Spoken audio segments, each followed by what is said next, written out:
Pilathara Pappinisseri KSTP road നവീകരണ പ്രവൃത്തി മന്ദഗതിയിൽ. പ്രവൃത്തിയുടെ ഭാഗമായി കൊണ്ടുവന്ന മെറ്റൽ പൊടിയും ജില്ലയും പഴയങ്ങാടി താവം മേൽപ്പാലത്തിന് സമീപത്തെ ബസ് കാത്തിരിപ്പ് കേന്ദ്രത്തിനരികെ ദിവസങ്ങളായി കൂട്ടിയിട്ടിരിക്കുകയാണ്. ഇത് യാത്രക്കാർക്ക് ഏറെ പ്രയാസം സൃഷ്ടിക്കുന്നു. പിലാത്തറ പാപ്പിനിശ്ശേരി KSTP റോഡ് ഉപരിതല ടാറിങ്ങിനായി 18 കോടി രൂപയാണ് സർക്കാർ അനുവദിച്ചിരിക്കുന്നത്. താവം മേൽപ്പാലത്തിന്റെ അറ്റകുറ്റപ്പണി പൂർത്തിയായിട്ടുണ്ടെങ്കിലും KSTP റോഡിലെ ബാക്കി ഭാഗങ്ങളിൽ ടാറിംഗ് പൂർത്തിയായിട്ടില്ല. പ്രവൃത്തിയുടെ ഭാഗമായി കൊണ്ടുവന്ന മെറ്റൽ പൊടിയും ജില്ലയും പഴയങ്ങാടി താവം പാലത്തിന് സമീപത്തെ ബസ് കാത്തിരിപ്പ് കേന്ദ്രത്തിനരികെ ദിവസങ്ങളായി കൂട്ടിയിട്ടിരിക്കുകയാണ്.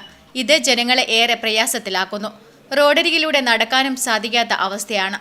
പൊടിശല്യം രൂക്ഷമാകുന്നു. ഇതിന് സമീപത്താണ് ഓട്ടോ സ്റ്റാൻഡും ഉള്ളത്. പ്രവൃത്തി വേഗത്തിൽ പൂർത്തിയാക്കണമെന്ന് ഓട്ടോ തൊഴിലാളികളും ആവശ്യപ്പെടുന്നു.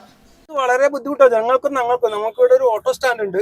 ഈ ഓട്ടോ സ്റ്റാൻഡ് നമുക്കിവിടെ വണ്ടിയൊന്നും പാർക്ക് ചെയ്യാൻ പറ്റാത്ത രീതിയിലും, അതേപോലെ ജനങ്ങൾക്ക് ബസ് കയറാൻ വേണ്ടി ഇവിടെയാണ് ബസ് സ്റ്റോപ്പ് വരുന്നത്. അതുപോലെ ബീവറേജിലേക്ക് ആളുകൾ നടന്നു പോകുന്നത് ഇതിലെ കൂടെയാണ്.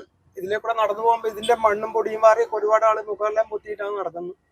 പിന്നെ ഇതുപോലെ തന്നെ ജനങ്ങൾക്ക് ഒരു ദോഷമായ രീതിയിലാണ് ഇതിവിടെ നിരത്തിയിട്ടുള്ളത്. ഈ പൂഴി മണ്ണ് ഇത് ചോദിക്കുമ്പോൾ ഇത് ഇപ്പോഴൊന്നും എടുക്കാൻ പറ്റില്ല എന്നെല്ലാം പറഞ്ഞത്. ഇവരെ റോഡ് പണി ഒന്ന് ഇത് എടുക്കുന്ന സമയത്ത് പെട്ടെന്ന് ക്ലിയർ ആക്കി കഴിഞ്ഞാൽ ജനങ്ങൾക്ക് ഒരുപാട് ഉപകാരമായിരിക്കും. പ്രവൃത്തി വേഗത്തിൽ പൂർത്തിയാക്കുമെന്ന് മുൻപ് ബന്ധപ്പെട്ട അധികാരികൾ ഉറപ്പു നൽകിയിരുന്നുവെങ്കിലും ഇപ്പോൾ പ്രവൃത്തി പാതിവഴിയിൽ നിൽക്കുന്ന അവസ്ഥയാണ്.